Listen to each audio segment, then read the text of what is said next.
News and update. Last lecture में हमने देखा था लाइसोसोम के साथ साथ हमने डिफिकल्ट एमसीक्यूज भी सॉल्व किए थे, गोल्गी ऑपरेटर्स प्लस राइबोसोम्स। ये चीज़ें लास्ट लेक्चर में हमने अच्छी तरह से डिस्कस की थी। इस लेक्चर में दो हमारे अहम टॉपिक हैं, एक है माइटोकॉन्ड्रिया, बहुत ही अहम टॉपिक है, दूसरा है न्यूक्लियस, और ये भी उसी तरह से अहम टॉपिक है। तो इन दोनों को आज के लेक्चर में डिस्कस करते हैं।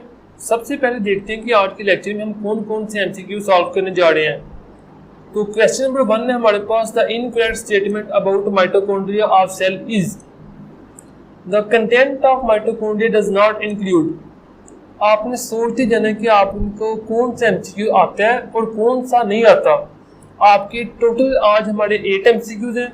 आपने बताना है कि आपके 8 में से कितने एमसीक्यू ठीक हुए, 8/8 या फिर 0/8। जाहिर बात है आपने पहला चैप्टर कर लिया, अकेडमी ने आपको पढ़ा दिया, आपने इनके वो भी दे दिए हैं, क्या कहते हैं, टेस्ट भी। The size and number of mitochondria depends upon, ये तो आपका बिल्कुल ठीक होना चाहिए। Question number 4, which are multi nuclear cells of human body. Question number 5, the structures which are visible when cell is in resting stage, the structure which is visible when the cell is in dividing phase. तो ये दोनों MCQs आपको आने चाहिए, नहीं आने तो कोई बात नहीं, मैं लेक्चर कंप्लीट होने के बाद आपको आ जाएंगे। Nucleus is a non membranous region of nucleus, it has flowing component except the major difference. ये बहुत ही कमाल का एमसीक्यूज है, इसमें आपको मैं बहुत ज़्यादा अहम पॉइंट बताने वाला हूँ। फिजियोलॉजी ऑफ माइटोकॉन्ड्रिया और न्यूक्लियस के दरमियान क्या डिफरेंस है, डीएनए, राइबोसोम, ये बहुत कमाल की चीज़ है।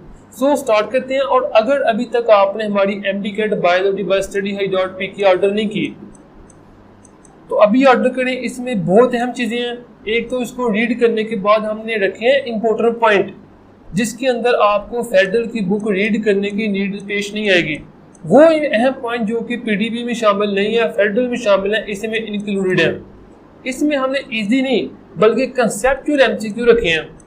वो तमाम के तमाम कंसेप्चुअल एमसीक्यू टॉपिक वाइज हैं। ऐसे नहीं कि पूरे चैप्टर के आखिर के ऊपर 30 एमसीक्यू दे दिए, नहीं। जैसे कि माइटोकॉन्ड्रिया का टॉपिक है, इसके अंदर जाके आप 7 to 8 डिफिकल्ट एमसीक्यू सॉल्व कर सकते हैं। उसके बाद studyhigh.pk इंपॉर्टेंट पॉइंट होंगे, जिनके अंदर हमने इसके कंसेप्चुअल पॉइंट, जितने भी एक टॉपिक में से कंसेप्चुअल पॉइंट्स होते हैं वो भी इसमें डिस्कस हैं। सो ये बहुत ही अच्छी बुक है, आप ऑर्डर कर सकते हैं। और 850 इसकी रुपीज़ है। और 03460454 ये मेरा एजेंट है जो कि डील करते हैं मेरी बुक के साथ।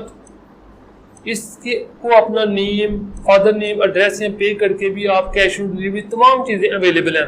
दूसरी NMD-CAT पास पेपर की बुक है जो कि हर तरफ अब तो फैल रही है दिन ब दिन, क्योंकि इसमें हमने टॉपिक वाइज चीज़ों को रखा है। अगर आप चाहते हैं कि माइटोकॉन्ड्रिया के टॉपिक में आप देखना चाहते हैं कि पिछले 10 साल में UHS में कौन सा एमसीक्यू माइटोकॉन्ड्रिया में आया था, ये बुक आपकी हेल्प करेगी। अगर आप देखना चाहते हैं कि माइटोकॉन्ड्रिया के टॉपिक में लास्ट 3 ईयर 18, 19, 20 नम्स में से कौन सा एमसीक्यू आया था, ये NMD-CAT पास पेपर वाली बुक आपको हेल्प करेगी। और यहाँ तक कि लास्ट ईयर NMD-CAT 2020 के एमसीक्यूज भी आपको मिलेंगे। सो ऐसी बुक है जो कि आपको यहाँ तक बताती है कि हर टॉपिक में लास्ट 14 ईयर पास पेपर में से कौन से एमसीक्यू आए हैं, फिर इनके सोल्यूशन भी प्रोवाइड किए गए हैं। सो ये बुक बहुत ही अहम है। अगर अभी आपने ऑर्डर नहीं की तो अभी जाके ऑर्डर करें 03460454 सो स्टार्ट करते हैं आज का लेक्चर। माइटोकॉन्ड्रिया और क्लोरोप्लास्ट के रिलेटेड 2017 UHS के पेपर में एक एमसीक्यू आया था जिसके ऊपर काफी इशू आया था। उसमें ये ऑप्शन था कि माइटोकॉन्ड्रिया एंड क्लोरोप्लास्ट जो हैं वो सेल के बगैर इंडिपेंडेंटली लीव नहीं कर सकते। तुलबा ने लिख दिया कि कर सकते हैं, कुछ नहीं, जो भी था। तो असल में चीज क्या है, जो माइटोकॉन्ड्रिया है इसके अलावा जो सा है हमारे पास क्लोरोप्लास्ट, दोनों ही सेल के बगैर जिंदा नहीं रह सकते।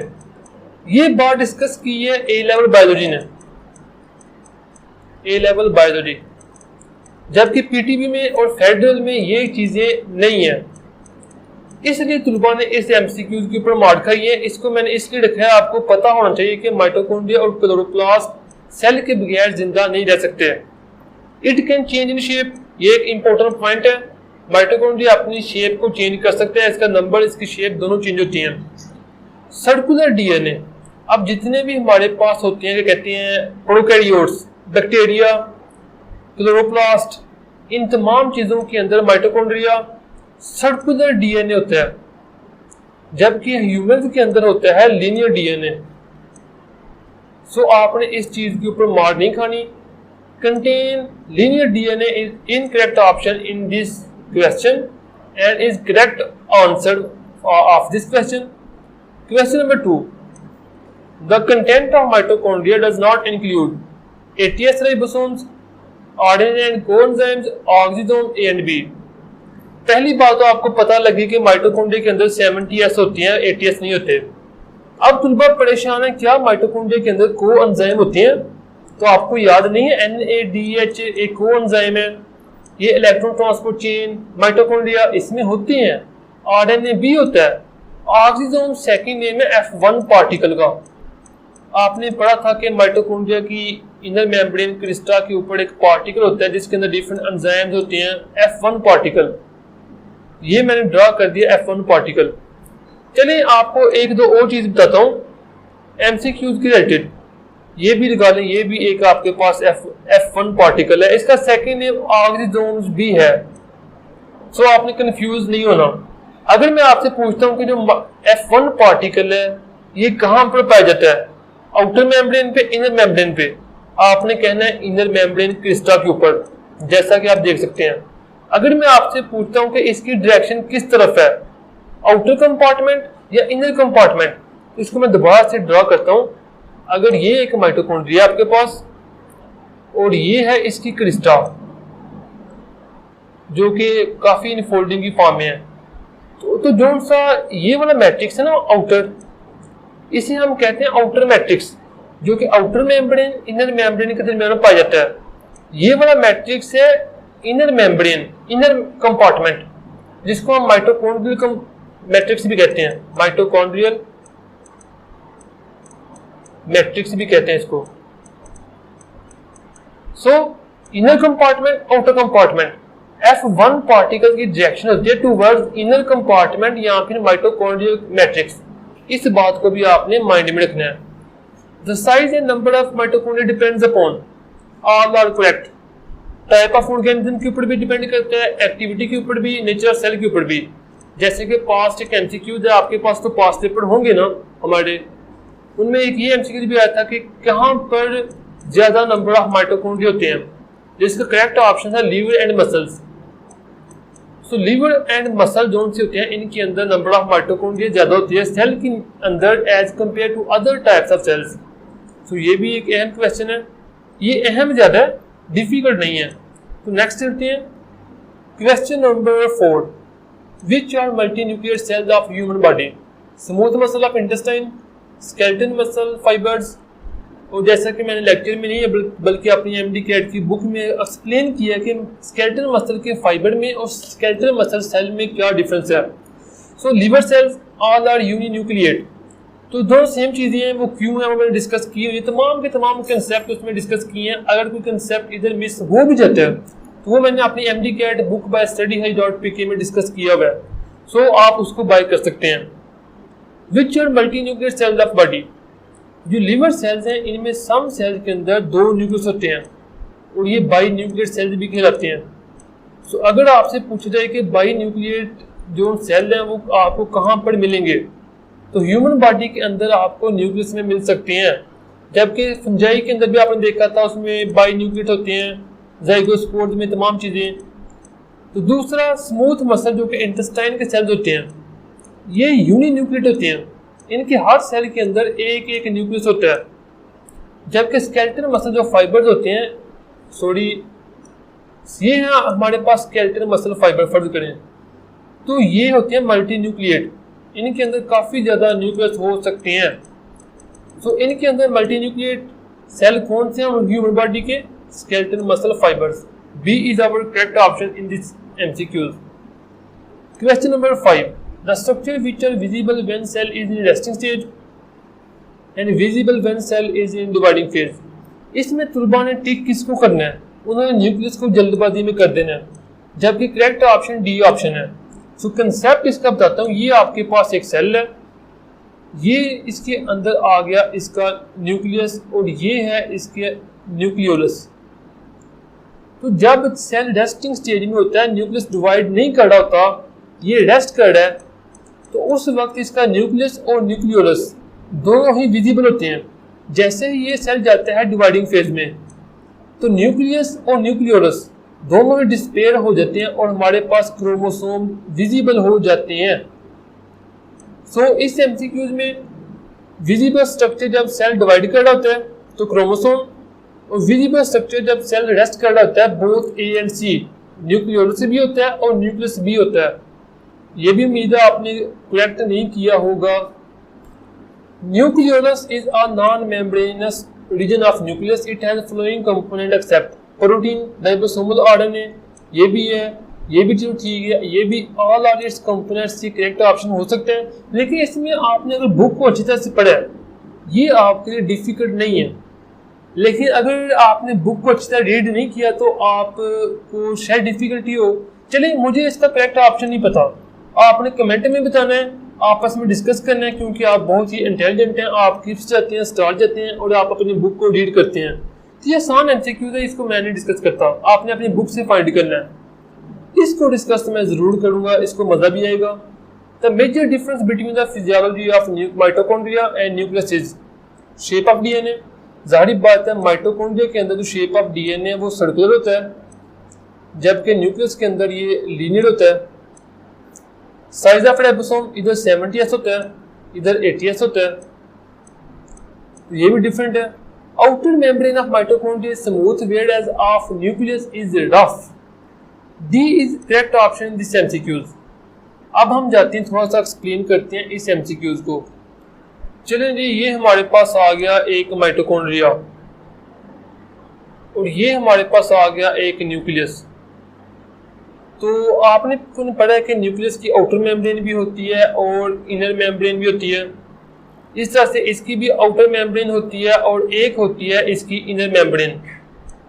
ये इनर मेम्ब्रेन ऑफ माइटोकॉन्ड्रिया। तो फर्स्ट ऑफ ऑल इसकी आउटर मेम्ब्रेन माइटोकॉन्ड्रिया की स्मूथ होती है।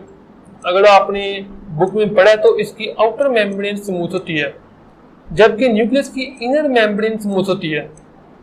सो एक डिफरेंस, माइटोकॉन्ड्रिया की आउटर मेम्ब्रेन स्मूथ होती है जबकि इसकी इनर मेम्ब्रेन स्मूथ होती है। इसकी इनर क्रिस्टा की फॉर्म में, फोल्डिंग की फॉर्म में होती है, जबकि इसकी आउटर होती है ये रफ होती है। न्यूक्लियस की आउटर मेम्ब्रेन रफ क्यों होती है? इसके साथ रफ एंडोप्लाज्मिक रेटिकुलम और different types of ribosome attach होते हैं।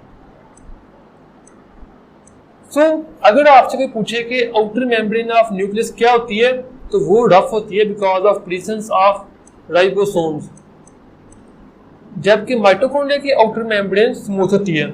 एक और अहम कंसेप्ट वो ये है कि जो सा माइटोकॉन्ड्रिया की आउटर मेम्ब्रेन है, इसमें लिपिड की कंसंट्रेशन ज्यादा होती है एज कंपेयर टू प्रोटीन्स, और ये मोर परमिएबल है as compare to inner membrane, क्योंकि इसमें लिपिड की कंसंट्रेशन इनर मेम्ब्रेन की निस्बत ज्यादा होती है। ये ज्यादा परमिएबल है as compare to inner membrane. So बहुत सारे सब्सटेंस आराम स्पून के साथ इसके एंटर होते हैं, लेकिन फिर डिफरेंशियली परमिएबल मेम्ब्रेन के तौर पे एक्ट करती है क्रिस्टा, जहां पर इलेक्ट्रॉन ट्रांसपोर्ट चेन तमाम चीजें एक्ट करती हैं। और मैंने भी आपको बताया कि एक माइटोकॉन्ड्रिया का है आउटर कंपार्टमेंट, एक आउटर कंपार्टमेंट है जो कि आउटर और क्रिस्टा के दरमियान पाया जाता है, कंपार्टमेंट जैसे भी। एक है माइटोकॉन्ड्रियल मैट्रिक्स जो कि इनर कंपार्टमेंट भी कहते हैं। जब इलेक्ट्रॉन ट्रांसपोर्ट चेन यहाँ पर हो रही होती है इस रीजन के ऊपर, तो जो इलेक्ट्रॉन ट्रांसपोर्ट चेन चीजें हैं वो हाइड्रोजन आयन को पंप करती हैं। यह है हाइड्रोजन आयन, इसको पंप करते हैं आउटर कंपार्टमेंट में।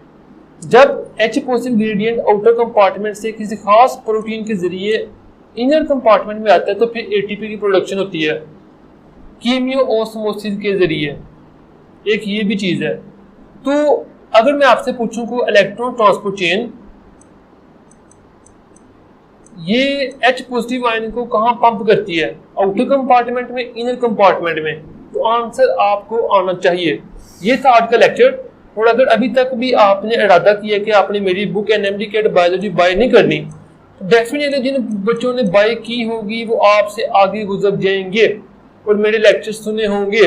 और जिन बच्चों ने एमडी कैट पास पेपर मेरे पढ़े होंगे, उनके पास हर टॉपिक के, उन्होंने अगर कोई एक राइबोसोम का टॉपिक पढ़ा, साथ ही उन्होंने पास पेपर खोलने हैं, पहले तो मेरी बुक खोलेंगे, वहां से इंपॉर्टेंट कंसेप्ट लेंगे, फिर वो पास पेपर खोलेंगे जहां पर वो यूएचएस को सॉल्व करेंगे, राइबोसोम के लास्ट 10 ईयर यूएचएस में कौन से एमसीक्यू आए थे, फिर वो नम्स को भी सॉल्व करेंगे।